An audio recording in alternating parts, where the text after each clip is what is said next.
Hello students, मेडजी point YouTube channel में बच्चों आपका स्वागत है। मैं अनिल कुमार सिंह। मैं आपको क्लास 10th का मैथ पढ़ाऊंगा और आज मैं first chapter real number start करूंगा।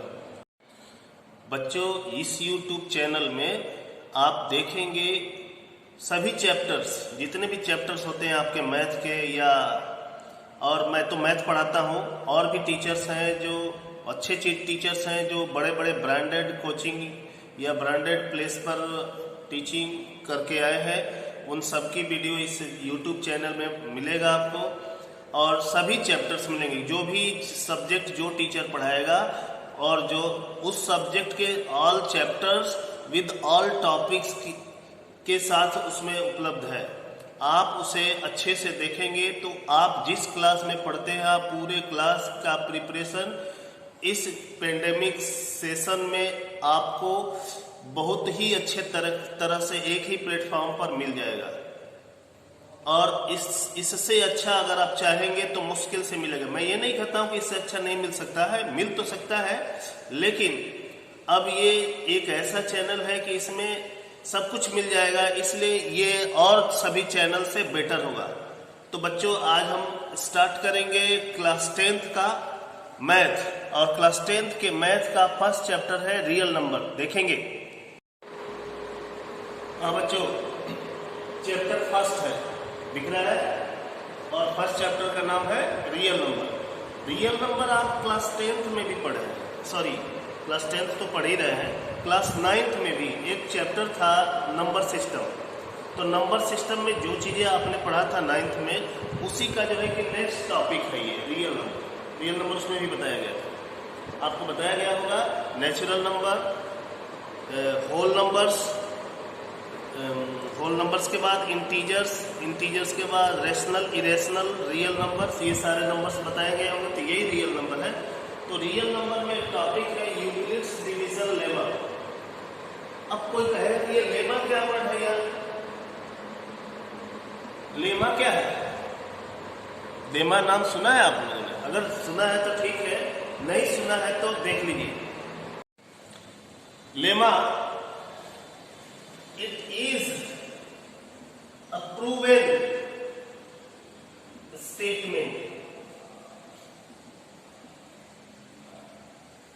ये ऑलरेडी प्रूव्ड स्टेटमेंट है which is used for proving another statement.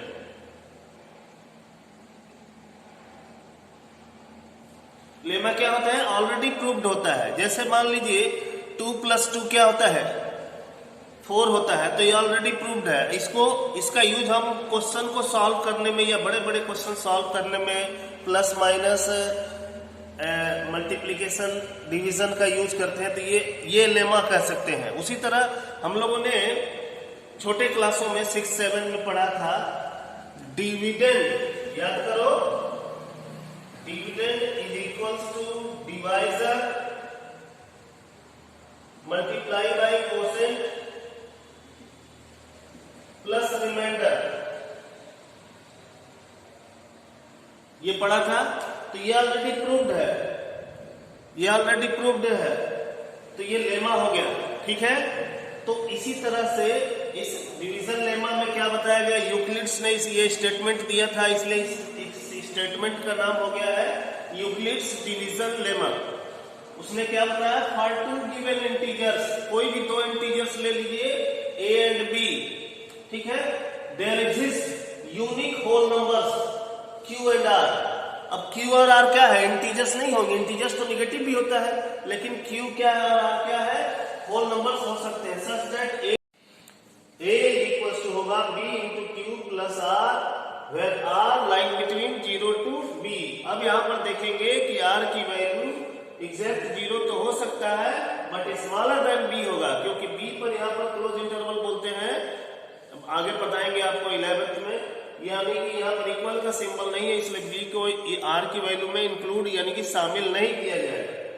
अब आप देखेंगे कि इस फार्मूले को यहाँ पर समझ सकते हैं। यहाँ पर डिविडेंड हो जाएगा a, डिवाइजर हो जाएगा b, कोसेंट हो जाएगा q और रिमाइंडर क्या हो जाएगा?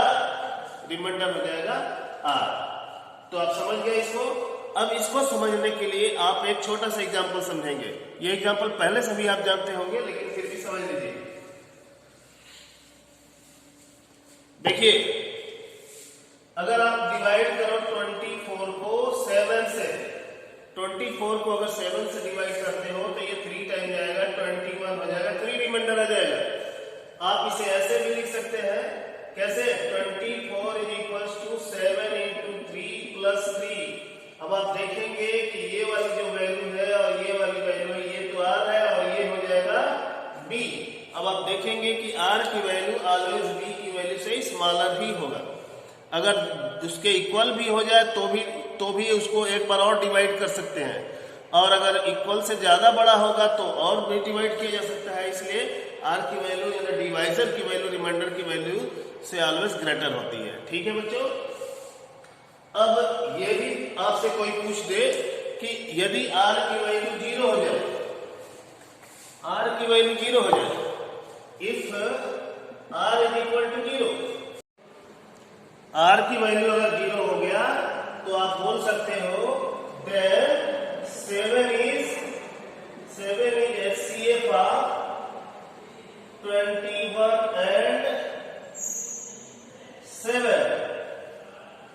क्या होगा? 7 क्या हो जाएगा? HCF ऑफ, किसका HCF हो जाएगा? 20 से 1 और 7 का HCF हो जाएगा। तो यही यूक्लिड डिवीजन लेमा का कॉन्सेप्ट है, यानी कि यूक्लिड डिवीजन लेमा इस्तेमाल किया गया या यूज किया जाता है किसी भी दो नंबर का HCF फाइंड करने के लिए। और एक कंडीशन इसमें है कि अगर R की वैल्यू 0 हो गया तो क्या होगा? तो क्या हो जाएगा? A एंड B दो नंबर हो जाएंगे। HCF of A and B क्या सकते हैं, क्या बोल सकते हैं? स्टेटमेंट क्या है? HCF ऑफ, यहां लिख दो, if R is equal to 0 then HCF of A and B is B।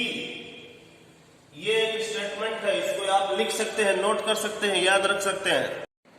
चलो इसी पर एक एग्जांपल डिस्कस करते हैं। Find HCF of 24 and 9। इसी तरह बहुत बड़े बड़े एग्जांपल भी दे सकते हैं, आप लोग खुद से सॉल्व कर सकते हैं, ये समझ जाएंगे। तो देखिए, अब सबसे पहले 24 में डिवाइड कर दो 9 से, यही मेथड मैंने बताया था। और अगर रिमाइंडर क्या आ जाएगा? 0 आ गया तो आप समझ लीजिए कि 9 क्या हो जाएगा? HCF हो जाएगा किसका? 24 एंड 9 का। चलो डिवाइड करते हैं तो 2 टाइम्स जाएगा 18, तो ये रिमाइंडर हो गया 6। क्या HCF होगा? नहीं होगा, क्योंकि रिमाइंडर 0 से ज्यादा है। तो फिर एक बार और 6 से डिवाइड करेंगे, किसको? 9 से। आगे बढ़ते जाएंगे। अब अगर 6 से डिवाइड किया 9 को 1 टाइम गया तो रिमाइंडर आ गया 3। अब ये 6 भी HCF नहीं होगा। अब आगे 3 से डिवाइड कीजिए 6 को, तो ये 2 टाइम्स जाएगा और रिमाइंडर आ जाएगा 0। इससे पता चल गया कि ये HCF है। जिससे डिवाइड होकर रिमाइंडर 0 आ गया वही HCF है, याद रखना बच्चों। Then HCF of 24 and 9 is 3। ये आपका इसी मेथड से HCF फाइंड करेंगे। तो ये कौन सा मेथड हुआ? Euclid division lemma. अब इसके लिए कुछ स्टेप्स हैं, कुछ एल्गोरिथम है। तो कुछ स्टेप्स जो है उस स्टेप के बारे में जानेंगे। एल्गोरिथम क्या होता है ये समझेंगे। एल्गोरिथम यूक्लिड डिवीजन एल्गोरिथम है, ये यूक्लिड का ही है। एल्गोरिथम का मतलब कोई पूछ दे आपसे तो क्या मतलब होगा? एल्गोरिथम का ये जो वर्ड है ये आया है एल्जेब्रा वर्ड से, फ्रॉम एल्जेब्रा। एल्जेब्रा से ही बना है एल्गोरिथम। स्टेप बाय स्टेप जो हम लोग सॉल्व करते हैं, method to find HCF by find step by step, steps by steps by step जो फाइंड करने का मेथड है वो एल्गोरिथम है। ठीक है। अब ये एक बुक, इसका जो जिक्र है ये इस डिवीजन एल्गोरिथम का, एल्गोरिथम वर्ड या डिवीजन लेमा वर्ड का, इसका जिक्र किया था 9th सेंचुरी में। एक पर्शियन मैथमेटिशियन थे, उनका नाम था अल ख्वारिज़मी। दिख रहा है बच्चों? अल ख्वारिज़मी। और ये कैसे पता चला लोगों को, अभी के लोगों को कैसे पता चला? उन्होंने एक बुक लिखा था, उस बुक का नाम है हिसाब अल जब्र अल मुकाबला, इसका नाम है, बुक का नाम है। ठीक है बच्चों, तो आपने अभी क्या सीख लिया? अभी बच्चों ने आपने सीख लिया Euclid division lemma. Euclid division lemma में a is equal to b into q plus r, समझ लिया। When r is equal to 0 then b is HCF of a and b। और इस पर मैंने एक एग्जांपल भी बता दिया। और एल्गोरिदम वर्ड का मतलब ये हुआ कि स्टेप बाय स्टेप उसको जिस तरह सॉल्व करते हैं वो एल्गोरिदम है। और ये एल्गोरिदम भी किसने दिया था? यूक्लिड डिवीजन लेमा दिया था। और इसका जिक्र पर्शियन मैथमेटिशियन ने पहले अपने एक बुक में किया था, उस बुक का नाम है अल हिसाब अल जब्र अल मुकाबला। ठीक है बच्चों, अब आगे देखेंगे। अब इससे रिलेटेड एग्जांपल्स भी होते हैं आपके बच्चों। एग्जाम में 3 टाइप के क्वेश्चन इस पर आ सकते हैं यूक्लिड डिवीजन लेमा पर, इससे रिलेटेड। तो मैं फर्स्ट एग्जांपल में आपको बता रहा हूं। इसी 3 तरह के एग्जांपल को आपको पढ़ लेना है और इससे रिलेटेड क्वेश्चन और भी आपको बुक में मिल जाएंगे, उसका प्रैक्टिस कर लेना। ठीक है, तो क्वेश्चन है so that every positive even integer, कोई भी positive even integer is of the form 2q। कोई भी पॉजिटिव इवन इंटीजर का फॉर्म होना चाहिए 2q, and that every positive odd integer is of the form 2q plus 1 for some integer q। q क्या है? कोई एक इंटीजर हो सकता है। तो 2q के फॉर्म में जो रहता है वो क्या होता है? इवन इंटीजर होता है। और 2q प्लस 1 के फॉर्म में जो होता है वो ऑड इंटीजर होता है। तो इसको कैसे सॉल्व करेंगे? सॉल्यूशन देखिए, let n be any integer, any positive integer if n is divided by 2, n को 2 से डिवाइड, 2 से क्यों डिवाइड कर रहे हैं?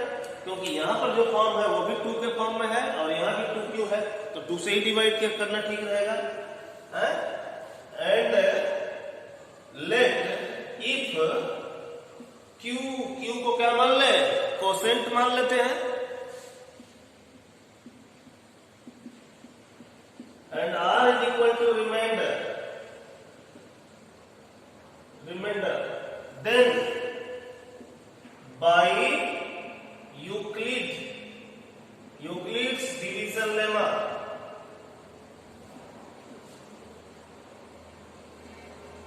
क्या होता है यूक्लिड डिवीजन लेमा? अगर n को आपने 2 से डिवाइड किया तो मान लो क्या आ गया? q आ गया कोसेंट और रिमाइंडर आ गया r। ठीक है, वेयर, अब आप बताओ कि इसमें r की वैल्यू कितनी होगी? इसमें जो डिवाइजर है उसकी वैल्यू 2 है, तो आप ऐसे लिखेंगे r लाइन बिटवीन 0 to 2, जहां की फार्मूला मैंने बताया था वैसे के अकॉर्डिंग। अब आप देखेंगे for r is equals to 0 हो सकता है, 1 हो सकता है। क्यों बच्चों, हो सकता है क्या? अब अगर r की वैल्यू 0 से स्टार्ट है और कहां तक गया है? 2 से, लेकिन 2 से जस्ट पीछे, तो 2 से जस्ट पीछे क्या मिलेगा आपको? 1 मिलेगा, यानी कि 0 और 1 होगा। ठीक है ना? If r is equal to 0 ले ले, देन क्या हो जाएगा? n की वैल्यू 2q हो जाएगा। अब आपको पता है कि कोई भी नंबर अगर 2 से डिविजिबल है और उसका रिमाइंडर 0 हो गया है, तो इसका मतलब यह है कि वो इवन नंबर है। सबको पता है which is an even number, even positive integer। ठीक है ना? क्योंकि 2 से डिविजिबल है, क्योंकि r की वैल्यू जिसका रिमाइंडर 0 होता है, इसका मतलब 2 से डिविजिबल है, तो 2 से डिविजिबल जो नंबर होता है वो इवन नंबर होता है। ठीक है बच्चों, और अब आपको ये भी पता है कि कोई भी पॉजिटिव इंटीजर 2 तरह का ही होता है, एक इवन होता है और दूसरा क्या होता है? ऑड होता है। तो दूसरा जो बचेगा अपने आप positive even odd positive integer हो जाएगा। यहां लिख लीजिए, we know that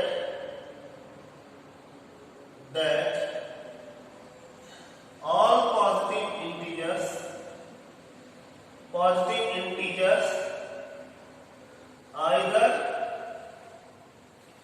either even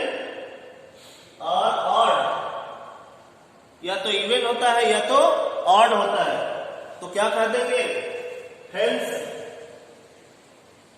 if r is equal to 1, r की वैल्यू क्या मान ले, 1 मान ले, then n is equal to 2q plus 1, दिख रहा है, दिख रहा है बच्चों, 2q plus 1 is odd positive integer, positive integer, odd positive integer. ठीक है बच्चों, तो ये क्लियर हो गया क्वेश्चन, तो इसको आप लोग नोट कर लेंगे। ठीक है बच्चों, अब सेकंड एग्जांपल हम डिस्कस करेंगे। सेकंड एग्जांपल देखेंगे, so that one and only one out of n plus 2 and n plus 4 is divisible by 3, यानी कि तीनों एक साथ नहीं डिविजिबल 3 से होगा, तीनों में से कोई एक डिविजिबल होगा। अगर मान लो n की वैल्यू 3 ले ले, n की वैल्यू 3 लीजिए, तो क्या हो जाएगा, ये n 3 हो जाएगा, और n प्लस 2 की वैल्यू क्या हो जाएगा, बोलिए 5 हो जाएगा, n प्लस 4 की वैल्यू 7 हो गया। तो इनमें से कौन डिविजिबल है 3 से, केवल एक ही नंबर डिविजिबल। अब n की वैल्यू आप 4 ले लीजिए, 4 लेकर देखिए, n की वैल्यू 4 लेंगे तो ये 4 हो जाएगा, और ये 6 हो जाएगा, और ये 8 हो जाएगा। तो उसमें से कोई एक ही डिविजिबल होगा 3 से, ओनली वन। कोई भी n की वैल्यू ले लीजिए, तो आप ये देखेंगे कि इसमें से कोई एक वैल्यू ही 3 से डिविजिबल है, और इसी को प्रूव करना है क्लास 10th में यूक्लिड डिवीजन लेमा जो है उसी के हेल्प से। Given n is a positive integer when n is divided by, कितने से डिवाइड करें देखकर बताइए, 3 से डिवाइड करना है, divided by 3, let if q को क्या क्या मान लेते हैं आप लोग, कोसेंट, जैसे उसमें किया था आपने, r को रिमाइंडर। अब आपका एक इक्वेशन बनेगा यूक्लिड डिवीजन लेमा के अकॉर्डिंग, क्या बनेगा, n is equals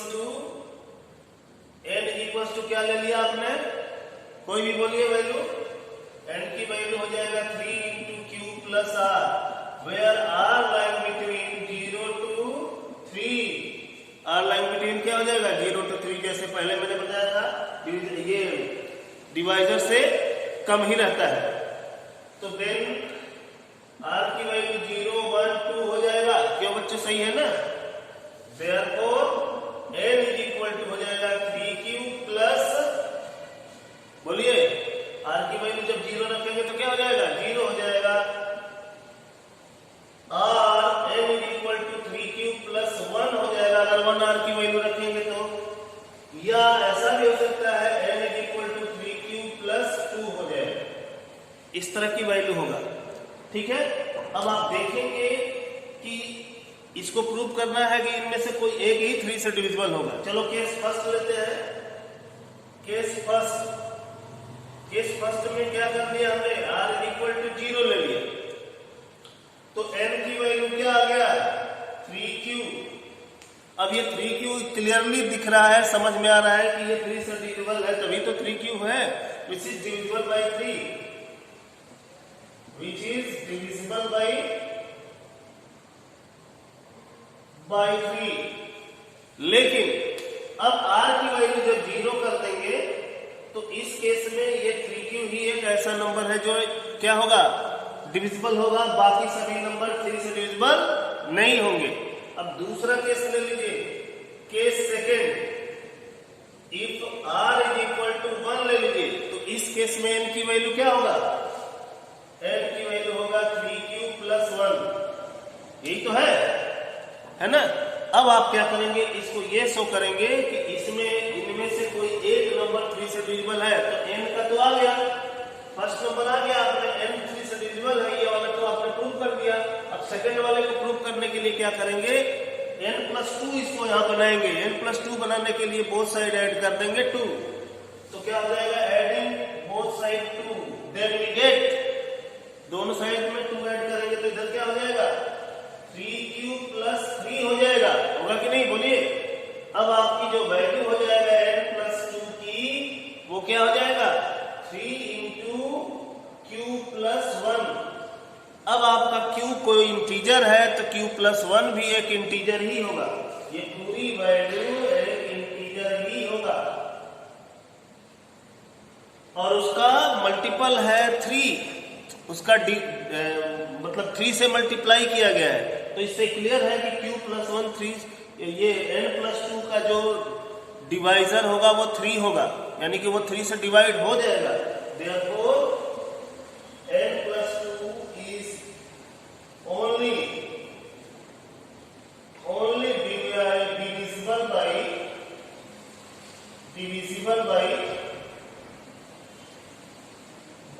3 for r is equal to 1।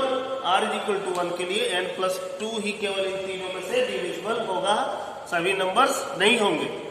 ठीक है, अब एक थर्ड केस लेना है n plus 4 के लिए। देखिए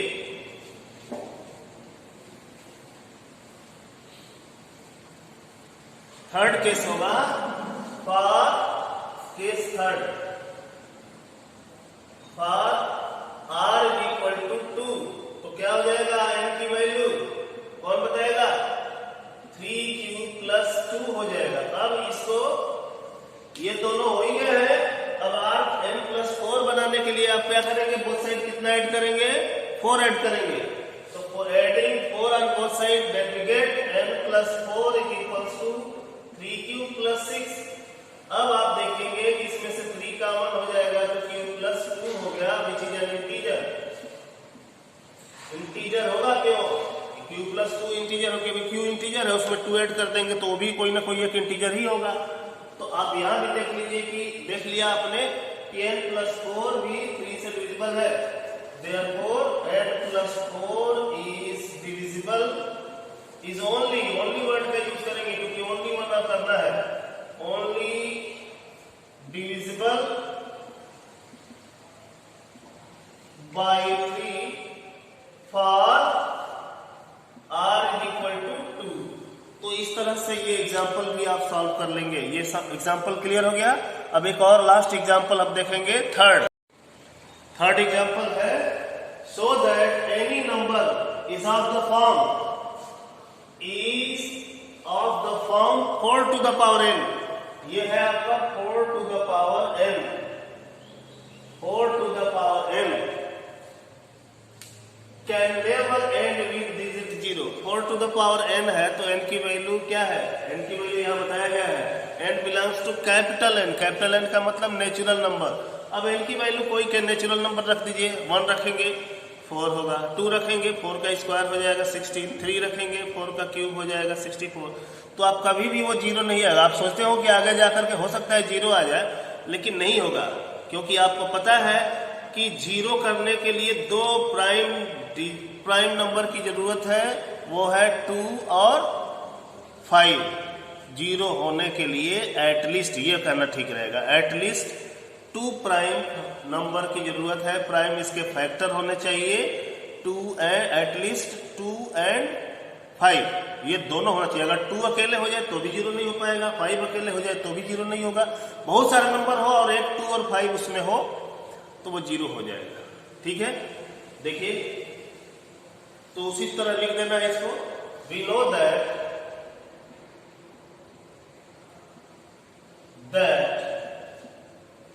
if 4 to the power and with 0 digit 0 then it must have 2 and 5 as। हाँ, तो मैंने क्या लिखा, we know that if 4 to the power n and with digit 0 then it must has 2 and 5 as prime factor। जैसा कि मैंने समझाया था वही बात लिखा। अब आप देखिए we have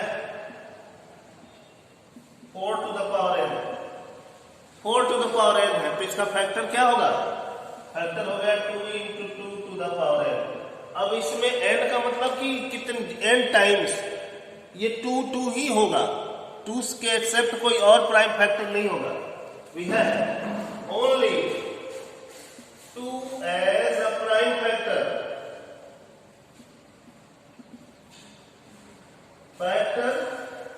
only but not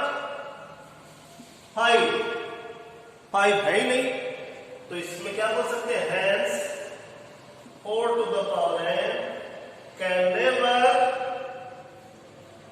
ends with digit 0, ends with digit 0।